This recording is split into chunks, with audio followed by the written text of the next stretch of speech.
Salut les ganaches, et bienvenue dans le second épisode de la boîte à critiques spéciale Made in France. Qu'est-ce que c'est? Qu'est-ce que donc? Qu'est-ce que c'est que c'est que c'est que c'est que donc? Un oiseau, non. Une fusée, non. Un oiseau, une fusée ou un avion, non, non. Super des pompons, super des pompons. Super des pompons, super des pompons. Ouvrier, président, entends-tu venir de l'espace? Ce héros au grand cœur qui nous sauvera de la poisse. Super des pompons, super des pompons. Vêtu d'un caleçon et sur sa tête un grand béret. C'est lui, la gloire, l'orgueil de tous les Français. Super de pompons, super de pompons.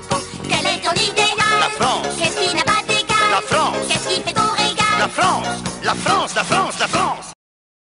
Et oui, aujourd'hui nous allons découvrir notre patrimoine cinématographique à travers 3 œuvres différentes, variées, pas tout le temps réussies, mais qui sont justement différentes et qui dénotent une envie de faire plusieurs choses différentes. Nous allons donc parler de films qui intriguent, plaisent ou déconcertent pour créer un fossé entre ce qu'ils veulent être et ce qu'ils représentent vraiment. Pour commencer, le premier film dont nous allons parler, c'est Jackie au Royaume des Filles de Riyad Sattouf. Jackie au Royaume des Filles raconte l'histoire de Bubune, une république soi-disant démocratique, mais qui en fait est une dictature gouvernée par les femmes et où les hommes sont voilés. C'est le deuxième film de Riyad Sattouf, après Les Beaux Gosses, qu'il avait réalisé en 2009.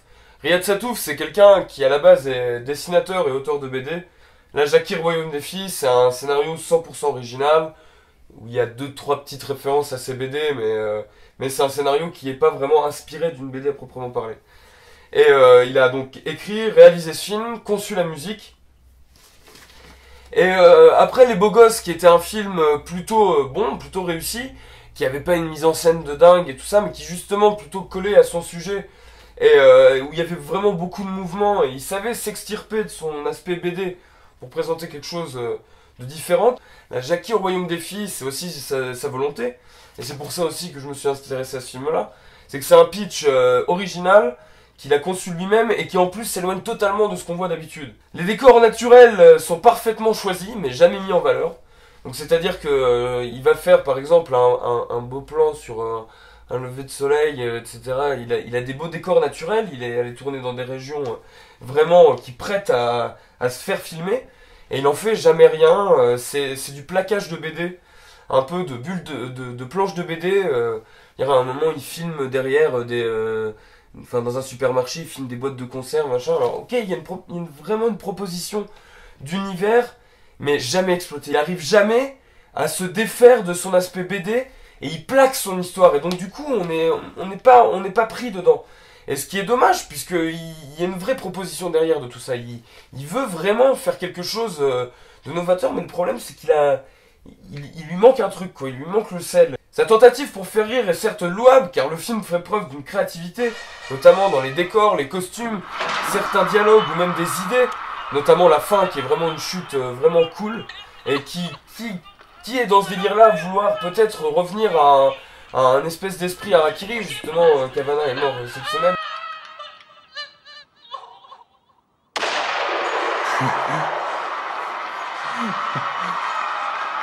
Là où Jean-Yann, même dans ses films les plus ratés, Jean-Yann a quand même toujours cette envie-là, son sujet qui revient quand même même Calmos, qui est aussi une des références de Jackie au Royaume des Filles. Même Calmos, tu vois, qui prend son sujet à bras-le-corps, il t'impose son univers, et il en fait vraiment quelque chose.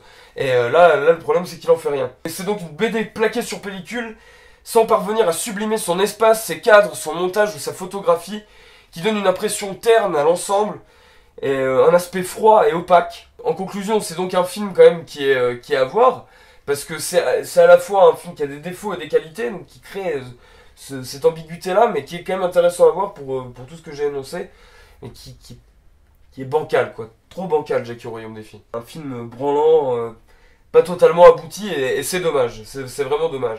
Mais en même temps, la créativité et l'audace de tout ça est à saluer, et chapeau, comme on dit. Cacos time. Je m'en fous que l'auto mon avocat, c'est Gérard Masque. Allez. Le deuxième. Putain, j'ai trop de mal avec Guillaume Gallienne. Il y a trop de Garçon et Guillaume à table de Guillaume Gallienne. Le deuxième, Les Garçons et Guillaume à table de Guillaume Gallienne, qui est sorti le 20 novembre 2013. Et qui est encore à l'affiche, qui est nommé 14 fois, il est pas nommé 14 fois, qui est nommé 10 fois au César 2014. Putain le con. Qui est donc l'adaptation de sa pièce de théâtre éponyme. Et justement, on va parler de ce principal problème-là lié à cette adaptation de pièce, qui est au cœur du film. En imposant l'autobiographie, Guillaume Gallienne joue sur la représentation des réflexions du personnage, donc lui-même, qu'il se fait, qui sont des projections amusantes dans le film, comme Sissi ou sa mère. Ok, son génie d'acteur transparaît, mais il ne parvient jamais à s'extraire de la pièce d'origine en ne conjuguant pas assez d'éléments cinématographiques. Ok, il y a 2-3 trucs qui jouent avec le filtre de 2-3 images, il y a quelques trucs réussis, mais dans l'ensemble, c'est quand même pas génial, hein. Et alors, la mise en scène est cliché et accompagne en plus des clichés qu'on a déjà vus dans plein de films. C'est-à-dire que par exemple, il arrive, il fait un panoramique, ils arrivent dans la boîte gay, car, et ça je l'ai pas encore dit mais je vais vous l'expliquer, c'est donc l'histoire de Guillaume Gallienne à qui on disait les garçons et Guillaume à table, donc comme si on l'écoutait. Orthophoniste, Ugolini, orthophoniste, comme si, pour venir manger, comme si lui était exclu de ça et qu'il n'était pas considéré comme un garçon. Et donc de tout cela découlait une remise en question sur lui-même et sur sa véritable identité sexuelle. Donc dans le film c'est montré qu'il a aimé il s'est tourné un temps vers les garçons et puis finalement non et tout ça, et que finalement il y a toujours eu cette ambiguïté. Là, le problème c'est que l'ambiguïté elle est pas assez abordée et le film n'est pas assez drôle. Donc le film n'est pas jubilatoire comme on entend l'entendre partout, et franchement c'est de la merde. Ça se pignole la branle. Mais là, franchement, la branche, pardon, mais là, franchement, voilà. Le film n'est jamais à la hauteur de ce qu'il raconte. C'est-à-dire que par l'image, ou par ce qu'il veut dire, ou par ses dialogues, ou par les images et tout ça, il n'y a rien. Ça aussi, c'est le grand problème des comédies françaises, des films français en général, mais surtout des comédies. C'est la voix off qui paraphrase tout le temps. On sait ce qui se passe à l'écran, on n'est pas con, c'est pas la peine de nous venir nous commenter, on n'est pas con. Je vais me faire péter un petit bout de cacos parce que c'est quand même pas bien passé quand même. Donc ça c'est voilà, et en plus il en rajoute en se montrant lui jouant dans sa propre pièce. Donc ok, il veut parler de lui, mais au bout d'un moment, le processus autobiographique répété, on a compris, tu parles de toi, voilà, bon. Et il arrive jamais à en faire quoi que ce soit. Et surtout, les clichés visuels s'accompagnent aux clichés moraux. Enfin, franchement, la présentation des homosexuels, comme je l'ai dit, panoramique dans la boîte. Les mecs qui dansent torse nu, huilés. On se croirait à un concert de Matt Pokora. Les mecs qui sont torse nu, dansent autour des bars, ils sont bidés. On dirait la comédie musicale Robin des Bois. C'est pas ça, on l'a déjà vu dans tout. Pédale douce, il faisait déjà ça et tout ça. Essaye de transcender ton sujet, fais autre chose, propose autre chose, mais non, ok, je parle de moi, machin, ah ouais, c'est bien, c'est vachement bien. Alors, et le mec, à la fin, est rattrapé par une envie subite d'apporter de l'émotion là-dedans. Alors il se dit, merde, putain, j'ai essayé des gags qui ont foiré, parce que les meilleurs gags sont dans la bande-annonce, il y a 2-3 petits mots, voilà, et lui, quand il joue son propre rôle, ok, c'est un génie. Et c'est justement là que c'est intéressant, par contre. C'est un truc à voir dans le film, c'est que lui joue super bien les rôles de Nana, et ça rejoint l'ambiguïté qu'il y a dans le film, où finalement, lui, n'est pas bon dans son propre rôle. Enfin, en tout cas, moi, je l'ai pas trouvé extraordinaire. Il est faux à certains moments, il en rajoute, mais par contre, les rôles de femme, il les tient parfaitement. Quand il joue Sissi, quand il joue sa mère, il est vraiment très bon. Quand il joue son propre rôle, bon, les seconds rôles sont bien au début, tu dis, ouais, c'est bien, mais jamais exploité. Donc au bout d'un moment, ça fait vraiment petit film replié sur lui-même, sur sa propre vie, ça fait vraiment moi. Et tout ça sans grâce, quoi. La famille, tout ça, c'est abordé platement. Donc non, Guillaume Gallienne, pas terrible. Des qualités quand même à droite, à gauche, voilà. Mais bon... 10 nominations pour ça... On nous promet quelque chose, c'est oui, l'arrivée de Guillaume Gallienne presque sur son cheval blanc. Oui, je vais sauver la France, j'arrive avec un nouveau truc, la comédie française. On nous l'annonçait comme le truc. C'est rien d'autre qu'une petite comédie française sur la quête d'identité maltraitée et pas terrible. En fait, maman, j'ai répété, mais j'ai répété. il y en a plein qui vivent très heureux. Plein de quoi? Dites-moi, jeune homme, vous prenez des médicaments? Et pour finir, le conseil DVD. Cette semaine, il s'agit de Maléfique d'Éric Valette. Préparez-vous.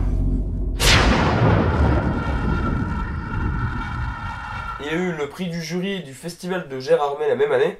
Et qui est vraiment une petite bombe. Il date de 2003 et franchement je l'ai revu récemment et il a pas mal vieilli du tout. Ça raconte donc l'histoire de quatre mecs enfermés en prison qui découvrent un livre de magie noire. Et donc il va en découler une intrigue fantastico-psychologique avec quelques petites touches d'humour noir également. Donc les 4 acteurs sont, donc il y a Clovis Cornillac, alors je suis désolé, hein, je veux pas écorcher les noms, alors je prends là, Gérald Laroche, Philippe Lodenbach, c'est celui qui me faisait le plus peur, et Dimitri Rato, et il y a aussi Didier Bénureau. Donc les 2 scénaristes ont par la suite scénarisé des comédies de merde, mais bon ça on s'en fout, mais bon quand même, je le précise, c'est Alexandre Charlot et Franck Magnier, c'est ceux qui ont réalisé il y a maintenant 1 an Boule et Bill. Voilà pour l'exemple, mais il faut pas se fier du tout à ça, puisque Maléfique est une preuve que le cinéma de genre français peut être très bon. C'est vraiment un film qui s'est exporté de festival en festival et qui a plu, qui a eu un succès d'estime, pas beaucoup mais suffisamment pour renflouer un peu le budget, qui est de 1 million. Et chose très importante, on ne voit jamais que c'est un budget à 1 million. Il y a 2-3 trucs un peu de chipouille, mais dans l'ensemble c'est vraiment des effets spéciaux très réussis. C'est un film qui sait parfaitement lier son concept fantastique au concept de l'enfermement. Bon, moi je trouve qu'il y a 2-3 petits clichés, 2-3 trucs, un symbole un peu appuyé, par exemple il fait super beau dehors, les nuages sont magnifiques, ça c'est le truc un peu mal fait justement du film. À l'intérieur c'est tout crade, ils arrivent, ils trouvent quand même le livre parce que le mur et tout, bon c'est un peu appuyé, pas très finaux, mais ça marche. Et après il dévie vers une efficacité. Alors le thème de l'enfermement est plutôt bien abordé. Il y a quand même des trucs, bon, Clovis Cornillac a quand même des seins pendant tout le film, déjà c'est une ambiance quand même qui est très particulière. Les personnages sont typés mais c'est jamais archétypal, c'est jamais appuyé. Et surtout il sait parfaitement manier sa caméra pour créer une ambiance vraiment poissarde. Les décors sont vraiment réussis, la photographie est juste ce qu'il faut quoi, parfaitement dosé. On sait pas trop où on est, c'est parfait. Et il sait parfaitement occuper l'espace avec sa caméra, et il est assez inventif sans pour autant faire de l'esbrouf visuel. Et les 4 acteurs sont vraiment très bien choisis, c'est pas des têtes d'affiche. Donc Clovis Cornillac l'est devenu par la suite, les 3 autres ont une carrière plus de second rôle. Mais ils sont vraiment excellents, et c'est aussi leur performance, un peu comme dans Jackie Royaume des filles, qui rend leur personnage justement pas caricaturaux. Ils jouent beaucoup là-dessus. Et les scènes de fantastique sont vraiment ultra réussies, et ça c'est vraiment important. Il respecte son genre de A jusqu'à Z. Il y a quand même, pour 1 million d'euros à la fin, il y a une incrustation de chiffres dans le jeu d'un, donc j'en dis pas plus parce qu'il faut le découvrir vraiment, mais c'est vraiment super bien fait. Il veut créer aussi une ambiance poissarde avec le son, et ça c'est vraiment important, et sa musique aussi accompagne ça. Et vraiment pour le budget qu'il a, etc., le mec a voulu vraiment faire le film dont il voulait. Et pourtant c'est un film de commande, et on sait que des fois certains films de commande sont bâclés. Et là en l'occurrence il a dit bah voilà, je fais du fantastique, bah là je vais faire du fantastique les gars. Et vraiment il respecte son genre. Il y a des références à plein de choses, à du Cronenberg, à des choses comme ça. Même les films de prison récents, c'est fou. Avec toujours un univers bien particulier, parce qu'il veut quand même se démarquer quand même, et sans appuyer. Et tout ça, ça passe par le fantastique. Il y a des personnages bien typés et différents de ce qu'on peut voir d'habitude. Donc Maléfique, un film que je conseille activement. Vraiment super bien conçu, avec aussi une bonne chute pour le coup. Ça se développe super bien. Et c'est vraiment très bien développé. Et c'est un des meilleurs films de genre français qui déboîte vraiment. On est scotché à son siège, et je conseille Maléfique de Éric Valette.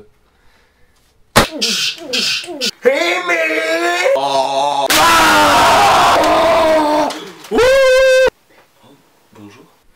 Bon alors les copains, c'était la boîte à critique épisode 2 spécial Made in France. Et donc dans l'ordre de chroniquage. Jackie au royaume des filles de Riyad Satouf, donc pas mal moins quoi, pas terrible mais bon à voir quand même pour l'aspect décalé et différent de ce qu'on propose en France. Guillaume Gallienne, bon nettement moins intéressant par contre je trouve, on peut s'en passer déjà beaucoup plus et par contre Maléfique c'est vraiment le coup de cœur. C'est encore une rétrospective, la semaine dernière c'est pareil, c'était le meilleur film qu'on a chroniqué. Non, Le Sorcier était le meilleur. Bon bref, ou aussi bien. Mais en tout cas, celui-là aussi, il est vraiment à voir. Donc Maléfique, le meilleur film de la semaine, je pense, voilà. Et pour donner votre avis, voilà l'adresse. Allez, ciao, à la semaine prochaine. Et vive la France! Musclé, comme les deux garçons que j'ai vu sortir de la discothèque d'à côté. Yeah, je ferai du karaté et des tags et j'aurai le pire crew. Je ferai du vélo sans les petits trous. Je veux gagner plein de sous, nager jusqu'à la bouée. Je veux tuer tous les requins dans la mer. Et j'ai même pas pied, et j'ai même pas peur, et j'ai même pas mal. J'aurai des couilles, du ventre et des poils. Quand je serai grand, je veux trouver le cul et avoir la classe purée. Quand je serai grand, je veux être Gérard Bastier. Qu'est-ce qu'on va faire quand on sera grand? Ça seul l'avenir nous le dira. Qu'est-ce qu'on viendra si on a le temps? Eh, tu la bois ta critique, et après je te fume.